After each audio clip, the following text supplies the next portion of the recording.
Krista ka thian le unaw du tak te u amasa in thole Krista mingin sibai kabu ka che u hei kum sang ni som ni atanga sang ni som ni le pakhat hun chung hian DCHP Diocese Catholic Meichepol chuan Kumpuan Asiama Kumpuan thupuyatan Catholic Kohhran ren na nunpui ti athangani chumiatan chuan in nei na le chung kwa a kan nunpui dan tur tun tuma hian kan thlur bing donani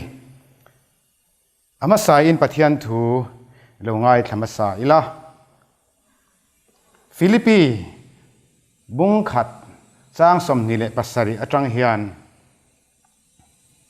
engpo ni sela inom dan chu Krista chanchin thanen in moi phot ro se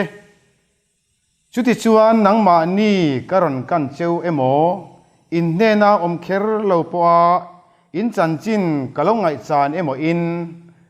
ril rumun khata chanchin tha rin na thu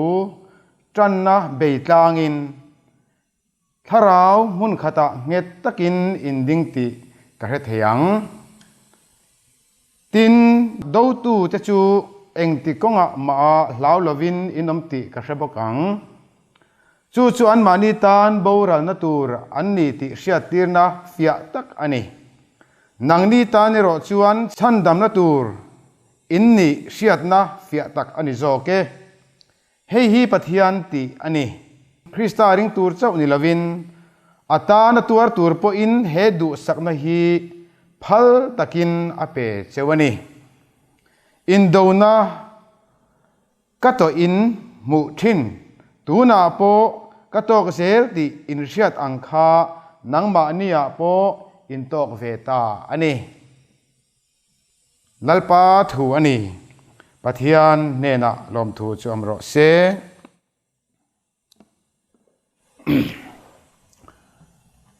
kan thupui kan kumpuan thupui Catholic Kohhran rin na nunpui ti ani a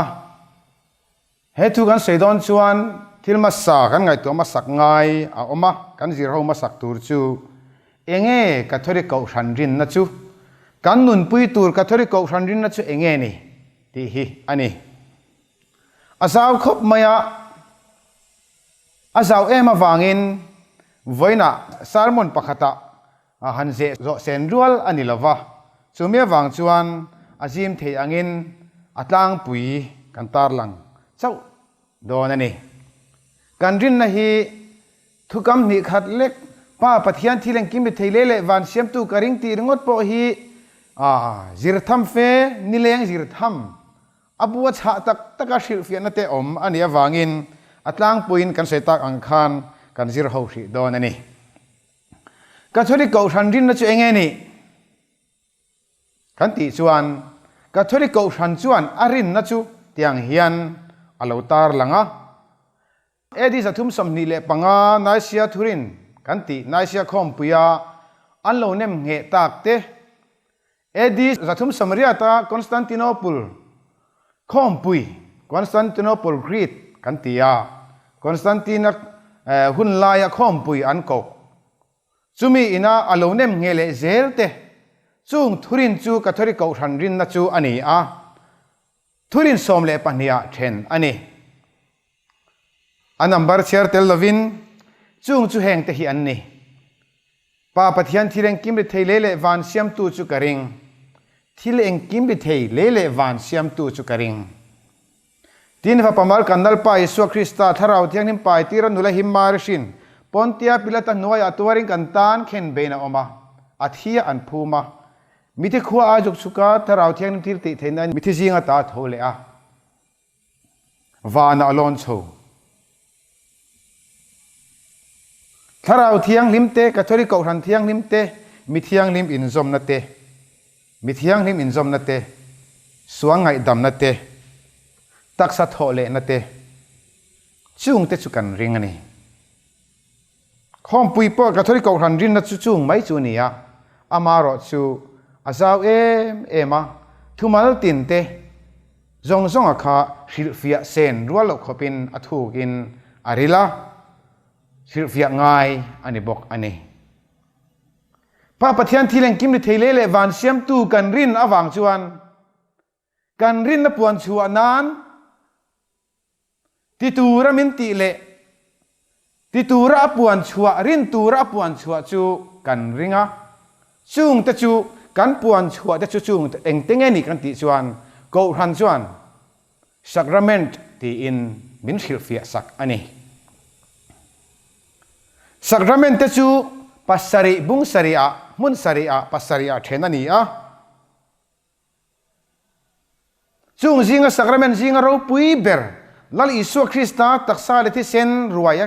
the ruai the na eucharist chiang lim kan ti chu a in thun khom na an ni chung zinga chuan chung sacrament pasari ta chu baptisma nem nge na eucharist chiang lim sual puan na pui thiam nem nge na dam lo siak noi na in nei na te an ni chung thil pasari te mang chuan Catholic Kohhran chuan chung abuat sai chuan chu lalpa pathian thileng kim ri theile le van siam tu arin na chu engtik lai po in chung mang te chuan apuang chuak ani tirko pola chuan tiang hian min hril no kan eya krista taksa kan eya krista thi sen na ruai kan the hian alo kal le ma lo zong krista thina le thole na chu in puang chuak kan puang chuak ani sia ati ani chu wang chuan pa pathian thileng kim ri theile le van siam tu kan rin na hi ataka kan nun pui le kan puan chuan na chu sacrament mangin kan puang chuak ani asina kan an saitak Kohhran rin na athil poi mo le kan siat reng tur thil pakhat le chu atlang pui tak kina zong kan sei sen don lo wangin Catholic Kohhran thiang rim pakhat karing ti hini hei Kohhran in nga na le athurin ania lal isuan peter ne na helung pui chunga hinga Kohhran karem chowang ati a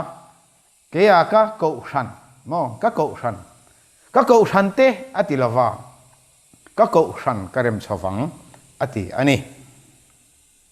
lali suan chu tiang ang nilo Kohhran mun danga adin emo thil danga adin emo tu chelo tura adin emo khatiak ang ba ka khan mun danga ruam man dang eng ma Kohhran chung changa hian din emo siam emo anei lo ani ti kan sia ani chu Kohhran din chu khovel top theng poina omang ti te chu Kohhran chu thiang ni ma apostolata ani a pakhat chawani ti hi kan ring ani chung te chu Catholic Kohhran rin na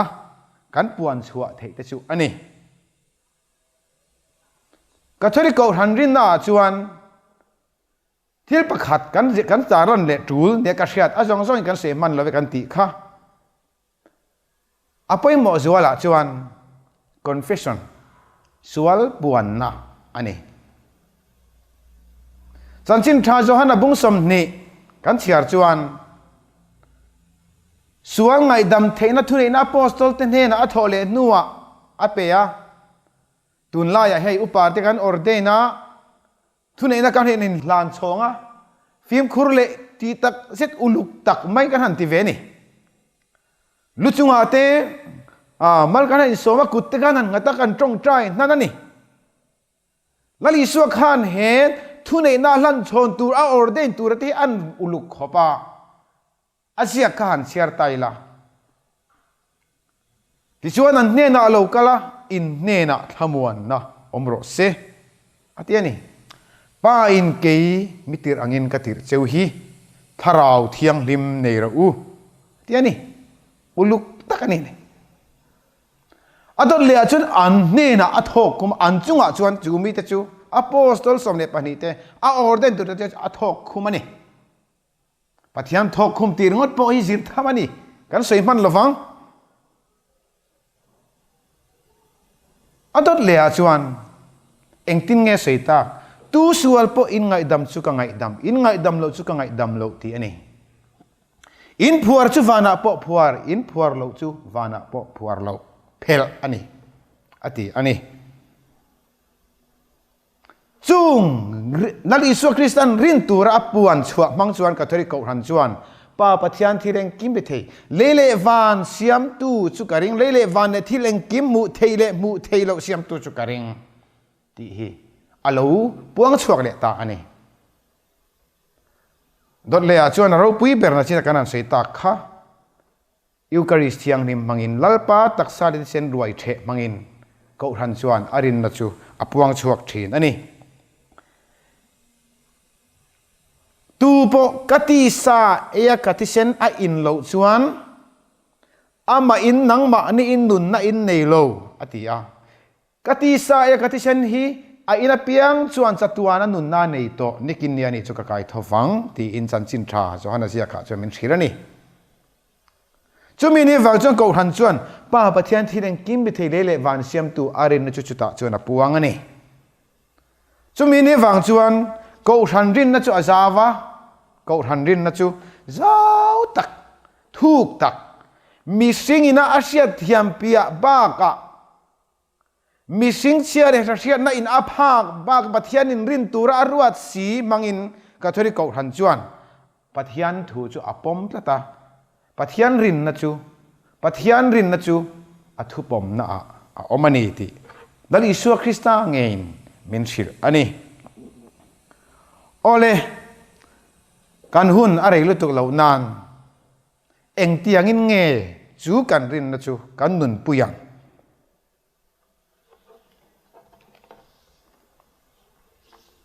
eng tiang nge kan nun puyang kan ti chuan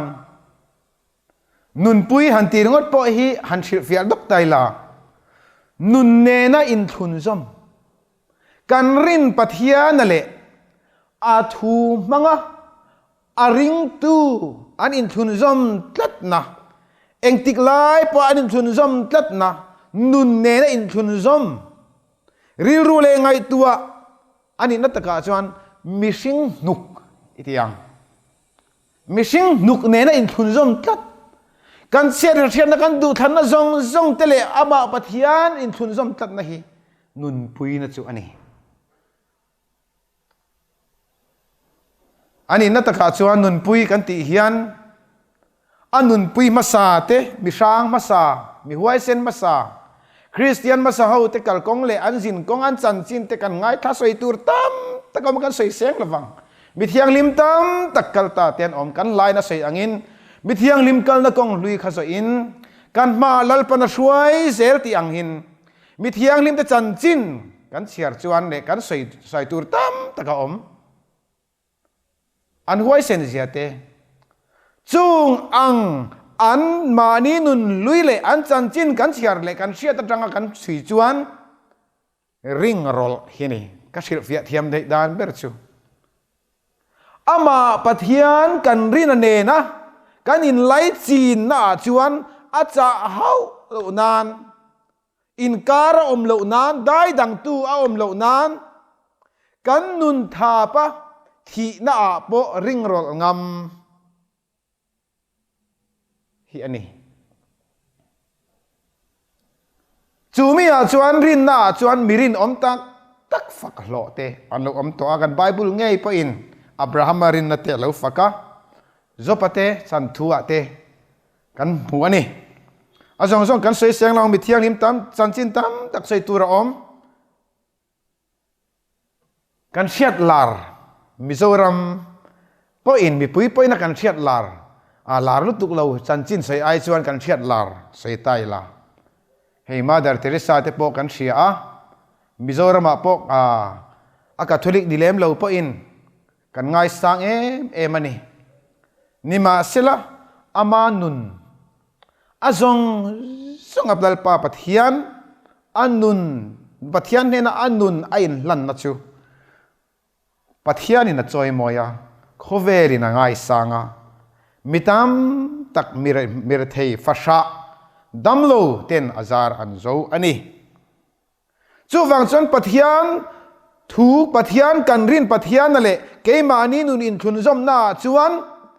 ani na taka chuan thu mai ni lovin zar zo tu an nge nge yani zar zo tu an nge nge thing chu wang chuan churin na chuan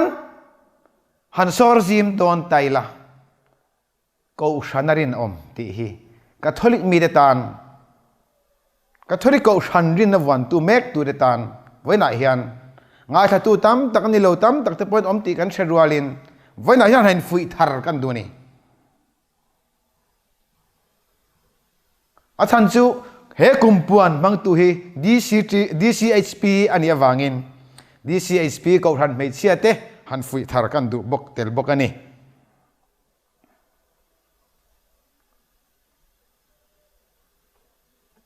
kan Bible chuan ti hian min shila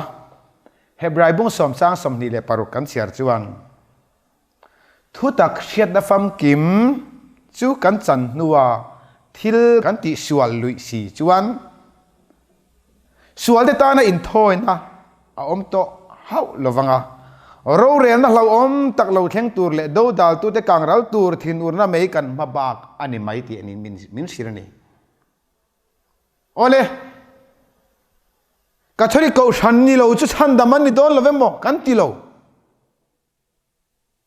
Catholic ni lo reng reng chu an sual ta emo me di na tlavek tu re mo kan ti na ni lovin Catholic ko shan ni sa te ta ni ro chung chuan he thu hi apoi mo tak zetani thu tak sian na fam kim le sia le thu tak sian na fam kim shelo hi kan in ang thelo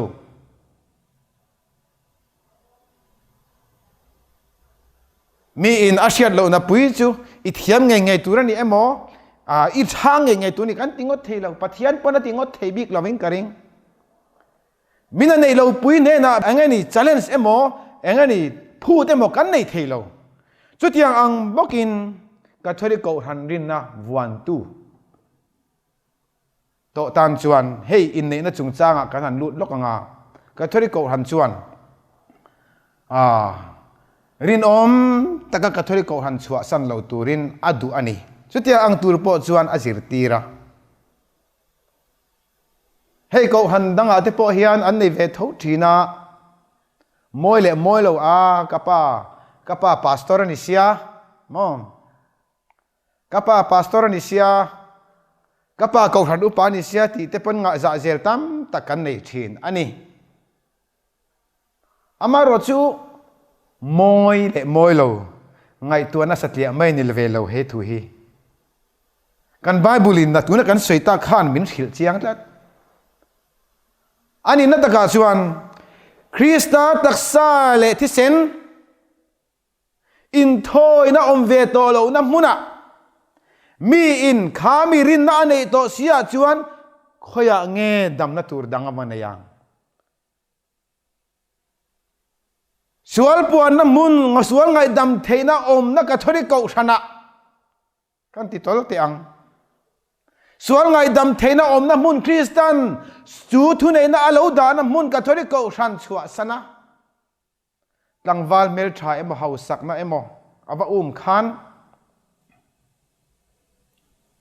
khoya nge Krista thina nga lu thina dang om le to ang sual de to ana in thoi na om to lovang min tini Krista in thoi na ber Krista min chandam na ber mi na hoi san si chuan khoya nge chumi tluk pui dam na chu om to ang khoya nge adam na dang aba mu to ang chu wang chuan he Krista min tlan na le min chandam na lali suwa Kristan sakrame min buat sai sak lali suwa Krista lalpa pathian ring chunga a chandam na dong tu to te tan le shefia to tu tan chuan hoi kir le rual ani to lo ve siam that le rual ani lo min ti hul hual mai ni chu wang chuan Catholic ko shan DCHP member zong te u kan nula tlangwal te po kan fui thar du chewani ko shan Krista ko hana rin om turin achan chu dalpan heta hian min ko tlat si ani hei nu le pa kan kai hlok anga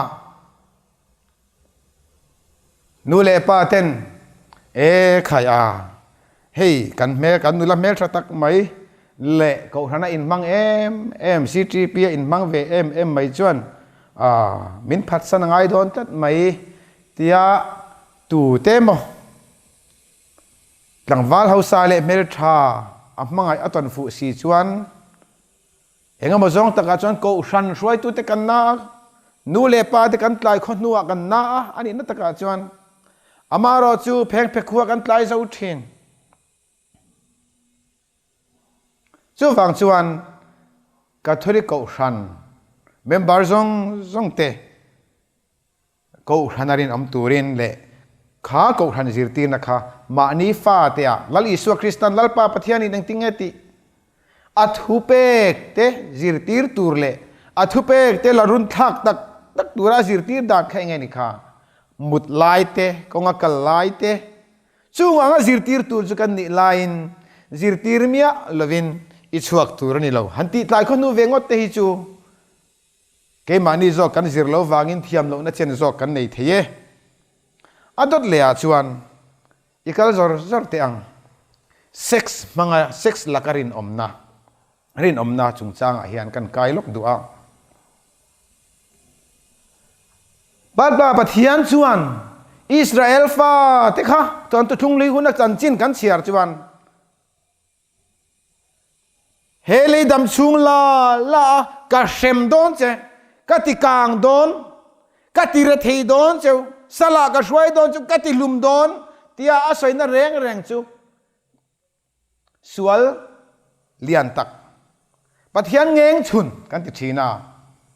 no pan line kan Kohhran upa ten min zirti thina karil ruwa hen om reng ka thei ngai lo sual wana au cho hele dam chung la alal pan rul lova athung rul lo ngai lo te poilu tuk mihring ta na lo om ani chu chung zinga chuan heng thil pali te hen oma pathian dang biak Israel fa ten pathian dangan biak apiang in a shem sia an tuar ngei lalpana hoisan mai ngai lo ang no ni mai ro se ti ngai ro reng adot le a chuan mi pat mei chen na man kholo mi pan mei chen na man kholo hi hoisan mai ngai lo lo ni mai ro se ti ngai lo khopuya ti kang pop mai ni ka hal don ati top mai ni pathian dang biak mi pat mei chen na man kholo sex man kholo hi adot le a chuan mire thei nuai chiana mire thei nuai chiani to ani na taka chuan namati re theya a shem thin azil haw nge adot le a chuan tual thana hi hele dam chung la lung ngai nai na mo engin na mo athak khaten mo athung rul nge chung thil policy nga chuan voina hian sex manga kan rin om lo na hi rin om thar turin sex manga kan rin om na mangin pathian kan rin na hi inun puyang chuwang chu kan rama hian ani na taka chuan hei han seidar don chon seitur tam khop mai sex manga in kai dar thei hrilau om pui HIV positive tam zia te kan ngai tu hian ain kai dar no tam ber chu sex ani ti kan siani azir chiang tu tenan soi thin nima selang lalpa pathian shir laka he shilau om laka min do angani kan him thei ni pon condom laka tangin shi laka chani himani mai the nima sela sex man kholo na poi na pathian poi khoi na laka ta chu I him thei don chuang lo kan him thei lo chu wang chuan sex laka kan rin om keu ve te khan minute som panga chung lek chan sama siam sak lo mai khan lalpa pathian tu kan rin na chu kan nun pui thei ani adot lai kayang in nei na thutia marin om in nei na thutia ma hian mitam takhei khosang sanga ko om kwal veta arong bol na tang wangin kaziru thina uire nupui thak pasal thak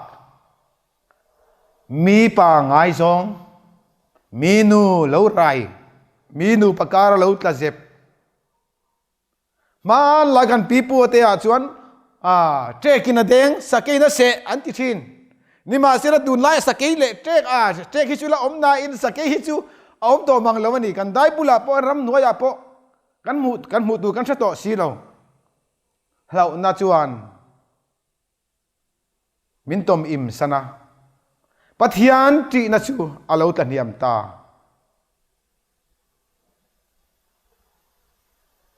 โคเวลเอโมเอ็งโกชานินเอโมมินสุอินอินเนน่าดิกลวะปอมินสุอินโคเวลงายะโมอินลังมาอิละปัทยานงายะทิลดิกลวจุสวลอันเร่งทงเอ็งโกชานินเอโมเอ็งสาควายเนี่ยโมเอ็งโพลีเนี่ยโมเอ็งดีพาร์ตเมนต์เนี่ยโมมินสุยมาเสละปัทยานดูเราจงจู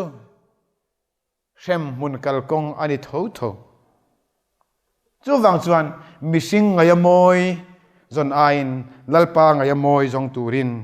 กันนี่ในทุติยามาอิรินอมเตียงโจรัมมีเตอูมีปุยเตอูกัจจาดูเจ้าวันนี้อุยเรกันตามไหมป้านี่จุงเลร์กันทำไหมนู่นนี่จุงออฟฟิศลำบากอมเราเทกันนะทำเล็ดจู่วังชวนลัลปากันรินนะคริสเตียนรัมคริสเตียนสเตทกันนี่นะฮิกันนุ่นปุยยังไงนี่อบิกตะกินกัทริกเอาชันเพจวนเฮอินนี่นะลักจังอาเพลเอโมมิดังนี่เอโมอติเวทเฮโลอิงแลนด์รัมคิงเฮนรี่ปาริอันนักฮานเองติงติงติป๊อบเนน่ะมีปุยดังเนดีลวัยจะตั้มตักวัยจะจวงเลขาทนี่นาดีลนี่มาเสด็จป๊อบชวนเองติงสันกัฟปาลลิสุคริสตันมีดังเนเลเทนับพัลนามินเปโลนี่จูวังชวนพัลนักเปเทโลเจที่มีไหมวันนั้นเฮียนเองติงลลิสุนมินจิรตีร์เวล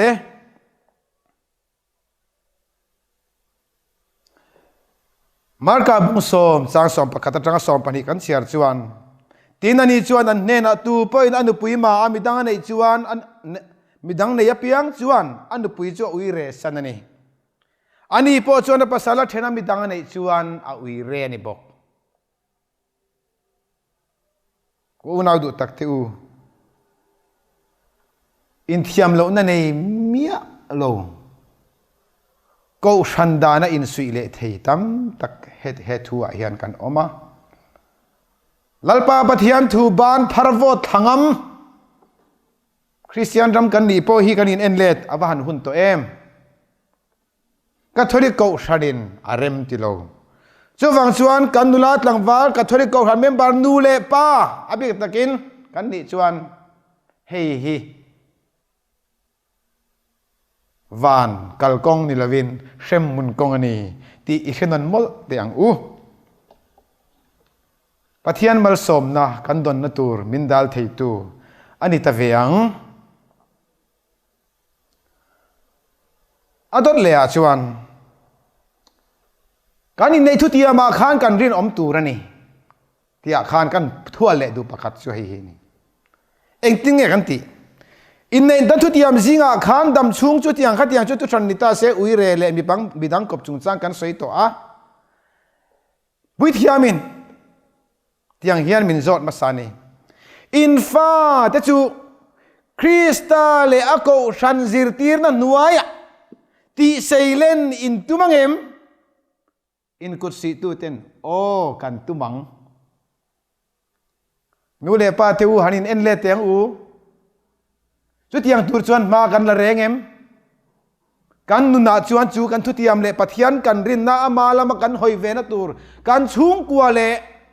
pathian ai thun zom the na tur kan dia ma kha kan bo su yem ma kan la em eng wangin nge kan ruma eng wangin nge kan mang an Krista ka unau du tak te heti hian ke chuan ka ngai tua thin รันเตบงเตปอเห็นโน่นในไลเตปอกันมุเวฟกเตปอโน่นในไลกันมุตัว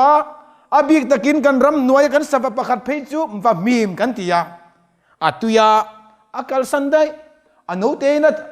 งั้นนี่อัตุยขารันชิบชวนก็อักลโฟเมโซจงเวงฮัลไทยไหมเรื่องเราเตียเอ็นทิ้งไหมอันมานี่นั่นสมปุยทิ้งไหมนี่มาเซลามิสิงเวเตโรชิจหันไงตัวเตอูถ้าก็ชูงนัวอินิปายะนี่มาเซลาอินสิงเวเตเตียรันเตจูถ้าขัดบอร์เวลกุมขัดเล็กอะโปอันมานี่นั่นสมได้เทจอนจงเทนี่มาเซลังนี่มิสิงเวฮีกูไม่งามซาดไม่กุมสมเตลกันอินเอ็นกอลนัวโปกันไล่ไงตัวกันแบบสังพัลโลดาชันเสียละนี่โลติโรเอ็งวางเงยไงตัวง่ายมปะเทียนเฮียนกันฟ้าเตนุนาอาทูเลอามาเนนะอินกุ้งกายาซิรตีร์เทนัจันสิมินว่าเป็นเฮมบิกเอ็มมินเป็นเฮมาซินจันส์มินเป็นสลุตุกกันไกอาจังกุมสมจวงเซตมินทันเป็นอีจูรันเนนทิลเซียมดังเนนกันอินอังโลเฮหุนจงฮินูเลปาเตตัมตะกินฟ้าเตกันทุติยามคริสตาเลโกชันซิรตีร์นันหน่วยติเซเลนนะหุนเริมจางสินจูวังชวนกับอุณาวดูตักเตอูกันหุนชันเอฮีกันทุติยามบอติหลอตินนานีมังอิละลัลปันจันสมินเป็นเสเอไหมคริสตาโกชันเดกันรินนัจูตินุงตูรินกันอินชูงัจันอิละทารังอูอดดเลียชวนเฮ้นาวที่ตากฮีโคเวลรัมปุมปุยะอดัตนัสเตเอ็มไหมยะอาเบียกรามจงกันใส่เสียงระวังอ่ะคริสเตียนโลเราปุยตัก scientist เราปุยตักไม่หมดชัวนี่ด็อกเตอร์เราปุยตักไม่หมดชัวนี่มาสิละคริสเตียนนะมุนาเปียงอัตลันนัทุงนาวติดหลักเลยอินเซียมกันติเตฮีคริสเตียนรามาเปียงอัตลันนาคริสเตียนโลเทนอันนี้คอนโทรล่ะโมฮินดูเตมุสลิมเตกันอุณาวสาขดังกันอุณาวจะจูอันปุงทูตุนไม่สิงปุงทูระวันนั้นจวนอินทีนัดดารีไม่นิดอลวินแต่ทีนัดดารีเจ้าเฮกันเสียเทชุนโซเชียลมีเดียพวกกันโพสต์ดาร์อันนี้ทิ้งน่าว่าเพียงที่ฮิวังคบไหมกันน้าปันเวลัยจวนที่เวข้างล่างอีหลังน้าปังเตกันนั่นนี่จุงอินน้าปังเตกันนี่เวลัยเพย์ขันจวนอินสมเละอินสมนี่บอร์เวลเซตเฮลุงตันก็ทรีโกชันขักันนิชีนะกุมขัดช่วงน้าเพียงจะสมประคัดเตจุกเนี่ยวันไหนเฮียนินมานี่ก็มานี่โกชันเทวมานี่ชุงกัวเทวฮันินชูตายละโกชันเมมเบอร์ตั้มตักจัดจวงชุงก็เมมเบอร์สมงัดจวง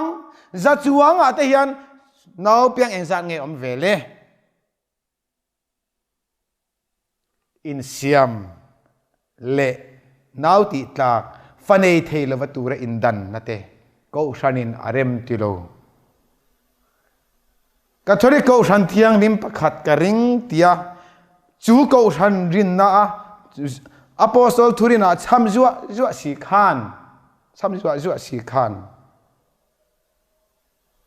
อัทุเปกเตอ่างอีปมงำเลสีโลชวนเงยอิรินนัชูก็ทริโกชันเพจวนอโปสอันนี้นาวติตักกันติงัดเพจชูอะไรซีเรียสกันซีเรียสตีงุนเล่ไซน์บอร์ดอาเทปกันตาร์โตตัวท่านะอันนี้อันนี้โซนในเรื่องนี้บุ้งขัดสังกันเสียระชวนปุ่มชูงก็เสียมมาเชอินก็เสียเสียชูละตายชัวมาพออินก็เสียสังเสียนำเตนนะโซนเนี่ยกรัวโตอาเจตีอินลัลปาปะเทียนินโซนในเรื่องนี้เราบวชใส่ด่านเตจูนูปุ่มชูงมาได้ปะเทียนนิมรัวตันนี่ nang le kei o nu le pa nula tlangwal nang le kei in nu bakar inin ngai zon na kara pathian in ruam manna nei hi engza nge kan ti puitin ang lowanga kan ti ngani kan dan saang pathian in malmin som tum dani kan silo mal som fana ma lai phei chuan kan pi de puten fatlum hi nu le patan amal som anti thin famal som kan sing man to lovani hitro u chu wangani ang kan rampo hi a politics ani emo a economy ang zong point kanin to del lo e mai kanin en le zong angai now ti tlangat page 12 thana ni heta hian pathian in ama de na lo plan to chumi chutiang ang po ni lo nu pum chunga om to missing puiting ni to nu na ne na in chun sam to chu chumi tha chu pai chu tual tha na rap thak atlinga sin kathari Kohhran chuan Kohhran in sia emo selavemo report tu an omemo om lovemo naviti tak vele khan kathari Kohhran at pona I omani ti in chiala adu ani tin chumi ni tura ilo puyani poin apui tu zong po ai nam noi zong po excommunicate hal anni ti in min zirtira không ai na po na om hi a lau omani ti hi kan sei lang le do ni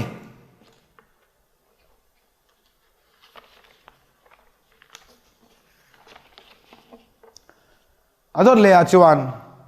chung kwa chin than tha mangin kan rin na inun pui ti ang u kathori Kohhran rin na inun pui ang u kathori Kohhran na choilar berle atel lova khovela a om theilo na ang tuk deuh tho lalpa pathian nge po chandam na aron tho turazin konga pal tlang chandam na min tho pui tu lan kan nu mari nena he kathori Kohhran rin na hi nun pui tur kal dun tur kan ni ti in Kohhran chuan min cha min ngen mol ani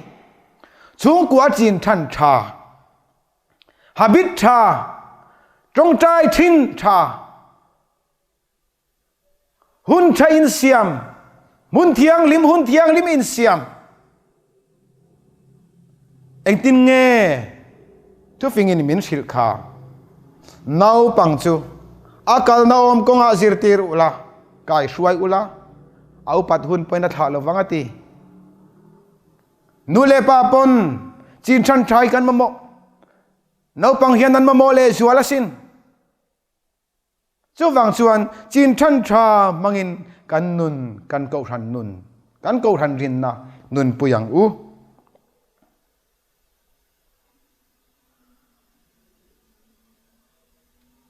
ektik lai po chung kwa emo mimale mo nau pangan ni amo puiting amo taremo rong bol tu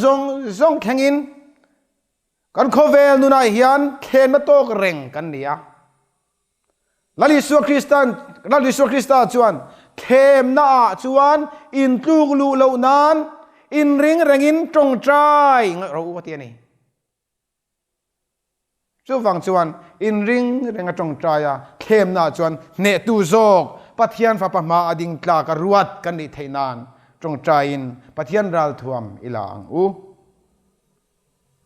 adot le chuan in ngai dam ton na mangin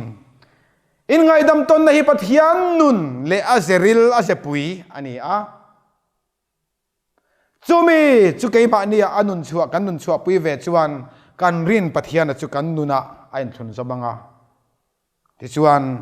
khovel kan ti engang lalpa pathian in engtingai min ti lal Isu Krista ngei chuan lalpa ngai dam na changtu kan niang bokin in ngai dam tonang u tu po in tu chunga thu poi nei wang ula indo tonin in ngai dam ton ula lalpa chuan angai dam cheu ang bok khan nang ni po in ngai dam ton ru ati ani Krista ka unau du takte u in du pui I pasali unau nu unau pa in chung kwa khan I then om in a tho pui vantir ko vanilo vantil ko vanilo social bo vanilo ti sereng chungin nang meu po kha idu anga in control thelo chungani ti in siat rual khan lalpa ngai dam na kan chang sin thin sia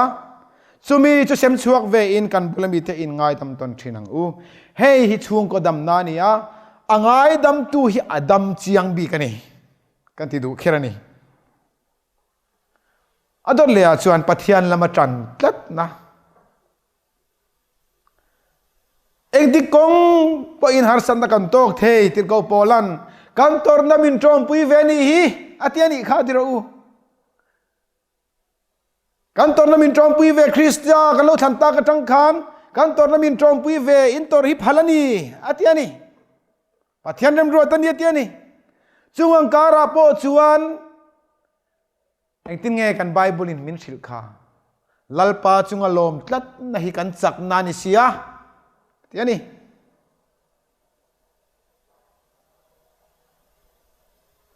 chuwang chuan pathian lama tan tlat na a chunga lom tlat na hi ani na taka chuan kan chak na ni zopa thon thu khan zopa chan china khan kan thek khop mai diro lalpa chu fakin amro se ati tlat mai ni thina kara po khovel zong zong anei zong zong chana po lalpa chu fakin namro se lalpa chu fakin namro se tina hian lalpa chunga lom tlat na hian tunge min do theyang tunge ne na changlo omang he hi kan chakna ani chuta chuan Krista ne na kanin thun zom ta the na thuruk a omani ole point pakhat le a chuan pathian in pathian khongai na kan donga min khongai ang bokin midang chunga khongai na lan chua tir hemi mang hian Krista nun le azeril tak mai kan rin pathian achu neina kan in thun zom na chu kan puang chuak le theiani kan nun pui tur ani pathian neina tangin thil thatam tak thil pek tam tak kan nun kan tho a kan engkim kan zong zong hi itiang mising hian kan donga chung ang kan don te wang chuan pathian hen lom tu seinan lali so Kristan eng tinge ti ama kan juk thung rul ve theinan chuan eng tinge min ti kha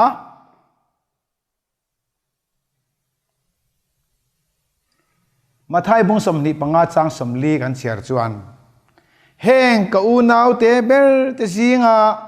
in anchunga in ti hi ka chunga ti in ni e ati ani kan fakla siam tu chuan athil pek ro pui takte wangin lalpa chu enge ka pek veang ti in lo se ni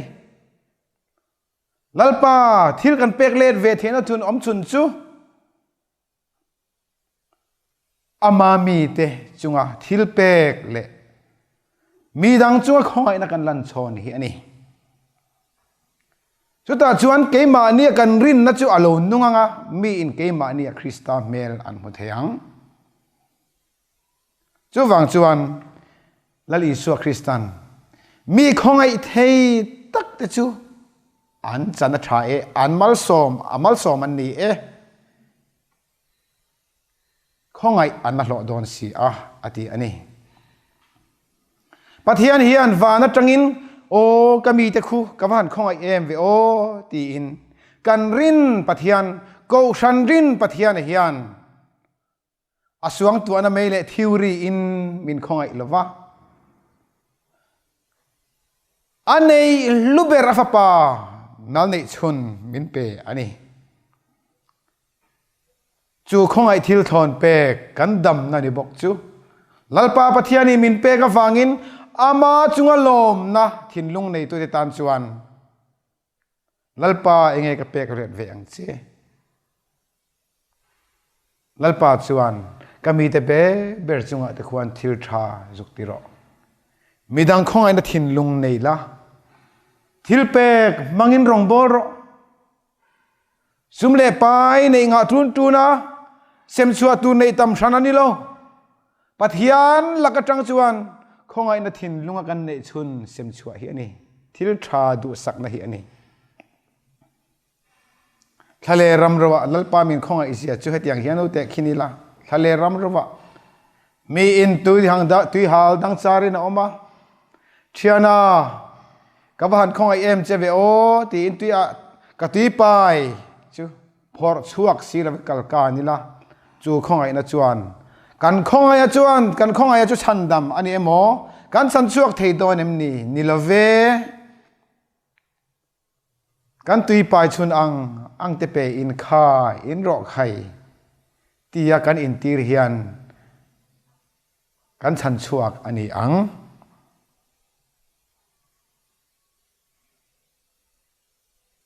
thil tha fam kim le thil thalo fam kim oma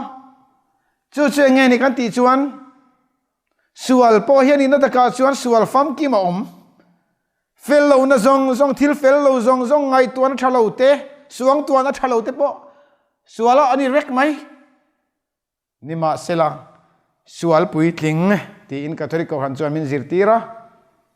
sual lian ti te pon kan sei thei bokang chu chung nge ni du na fam kim le rem ti na fam kim ne na ataka thil kan vanun kan vati chua hi sual lian pathian ngeng chun pha chu ani a pathian lung ti ni lo thin tu pathian do dal thin tu pathian e nam keima ni min in then tir tu chu ni a kan nu na pathian melan chua ti theilo tu chu ni a chu tiang ang chu mi opposite chia bok chuan thil tha kan ti wa na ro che khol eng ti nge la di suan ti khat lang wal pakhat ne na khan that fam ki mi du chuan in ei zong pathian te ne na pero ti chuan min zui ro ati ani pe la min zui ro thil tha fam kim te ti tu ra wa na ro che khol tham that fam kim na min ti nung thai tu wa na kan hau sak loi na tur tham thil tha chu thil tha tluan ting pui ting pa ngai chu hi ani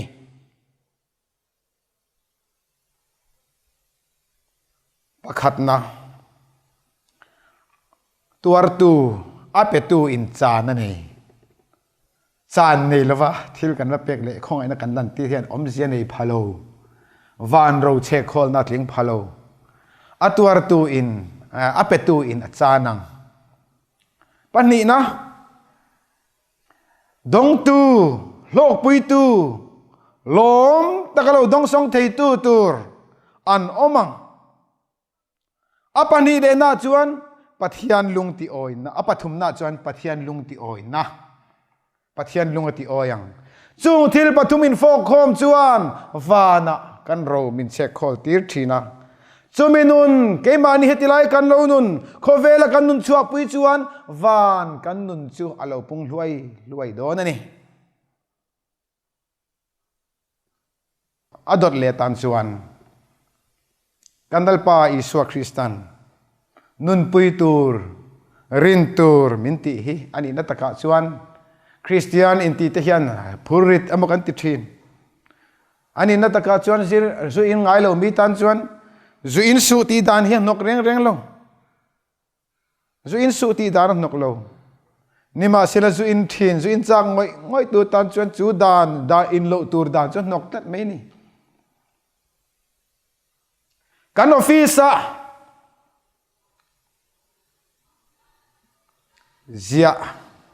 zia bo thei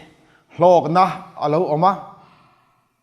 hei chu ka ti lovang kan ti ve keu hian kan rin pathian chu ke ma nia kan nun nen alo in thun zam reng thin chu nia male lali suwa Krista ka eicha ka ma nen in rem ka du kan tia wanga nun na chang min pe kai muam reng tur ti na ni lo nima silang mi sing kan sak lo thin vai kan sak thinan cho kan eile thinang hian eucharist yang nim po kan eile thin angai chai chau zo kan ni pathian in rem ka du tia wanga pui thia ma confession sual puanga thing thit reng tum po hiam mi an lo thak mai ni pathian nen kan in rem lovani ti kan thiata kan bol lona ching fai turin tleng fai turin apui thiam kal tlangin ngai dam na chong turin relo te minute ngai mu borvel kan va thing thi le chau mai zo zo kan ni so tiang ang bokin sual tilo turian e tik lai po do renga ngai lo do keu he to kan ni ahun taka do keu he hiat apoi mo ber mi pan mai chen na mang kholo tu rin ani na taka chuan chu tiang ala ka film tu chuan in sum chang renga ip chang reng ngai ani lo ve ahun te alo thena no lo tingam ve mai hian keimani nuna avahan rin om em anuna lalpa melalang anti tur ansin chu tiang ang chu sin nuna lalpa anun na chin chu ama nuna hian Krista ka mu anti thin chu bipat mei chiat na te ui re na chance alo oma te chung ang tlan chiat zeu mai chu ni e ani na taka chuan lak em mi pat mei chiat na mang kholo tura lak em reng hi mi sing kan om lo reng ektik lai po khem na dong kan om lo khem na hi alo kal zeu ani chu wang chuan Kohhran zirtir na le Kohhran rinna le arin lalpa keima nia anun theinana kan nunpui theinan thil khir khan ani love thiang lim keu mai turani tuimal farte te in ti fin riat asiam angin chu kan thiang lim keu na le kan in sum ve keu na hian ramtan Kohhran tan lalpa tan ra tha alo chua midang ten keima nia Krista alomuthi nani adot lea chuan mangai na mangin mangai na kaima nia nun ka to chuan entinge lali suan min thil kha entinge mi thiang lim zohana khan min thil kha pathian chu mangai na ne tiani min mangai na nei chuan ama chuan pathian a omani mangai na omna chuan pathian a om si a chu wang chuan kanin mangai ton hian pathian keima nia omani chu mangai na chuan kan tuk lua chu mangai na chu kan von hi apoi mo tak seta lalpa chakna po hian in taka chor ka chut pui thina eng wangin nge mo har san na ruama tile mi inan khen be do na te po kapa ka thu ni lovin I thu ni zoro se enga tinge mo ti thaile ka ti hian ka ngai tu athen ni love apa ne na anin mangai tat na te apa in khovel a mangai tat na te chuan chakna ape a khovel a chan na masin entinge bithiang ni pola chuan min thil ha kan ti chuan mangai na in ado theya ngila nei bok thin mangai na in atur shama uang lova ai ti vei lova achapo lova engkim atur shama engkim atur chuak thina tiasin chu wang chuan he mangai na pathian thasui ka ti thina ama pathian chu omna ani boka wangin pathian thasui a thapui berhi keimania kan laklu ve chuan he pathian ne na Kohhran rin na kan nun pui tura chakna kan nei na hian nei na turin min chan pui heidon ani ato bera chuan Krista ka una du takte u thiang lim takanunin lali su Kristan azir tirte anun pui tira chuta chuan in mangai ton na ape a anin mangai ton na adin nei an nei tenin sem ton ani kan ti ani mi thiang nim pola chuan kan chiat tak ang khan Philippi bung khatchang samni pasari kan chiat tak ang khan eng po ni se inom dan ne Krista chanchin tha chulu in moi phot ro se ati ani heta hian kan nun le Krista nun chu anin thun zom chuan Krista ini theidon lo ma se Krista ang turin ko ini si a khan kan ni e ka thori Kohhran rin na chu Krista ang tura ami te buat sai ti thiang lim hi ani chu mi a chuan ke ni po kan rin om kan rin oma chumi chu kan nun pui ve theinan ka thori Kohhran rin na nun pui tu chuan khai ka bo chia ani ka sualani ka sualawang yang Kristanen ka in latani ti theng tu ti in sachua ka avan poi lalpa min ngai dam ro ti tu tan chuan confessiona thiang lim takalalpa thiang lim na trom pui ve tura atlan lu kha atna ani ka thowanga ka pa ne la ka kaltiang ti chuan ani chuan milo pom don si sen lo tam takani kha ka thowanga ka pa ne ka kalanga tia apa ne na kala in remna asiam pui ang khan lalpa pathianin ama pantu Kohhran na min zirtir sual ngai dam na manghian pathian ne na kanin lan thiang dim reng thin turani Hebrai bung som chang som pathum kan chiar chuan kan be sei thurin hi keima nia soi hi na om thailo nan ipom tlatang u atiani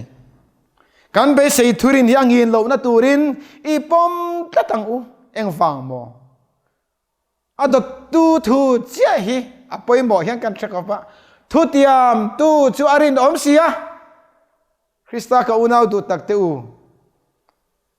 tlem lai khan natang na ka kala kong basam na kong sakatai kan takhal maya achan chu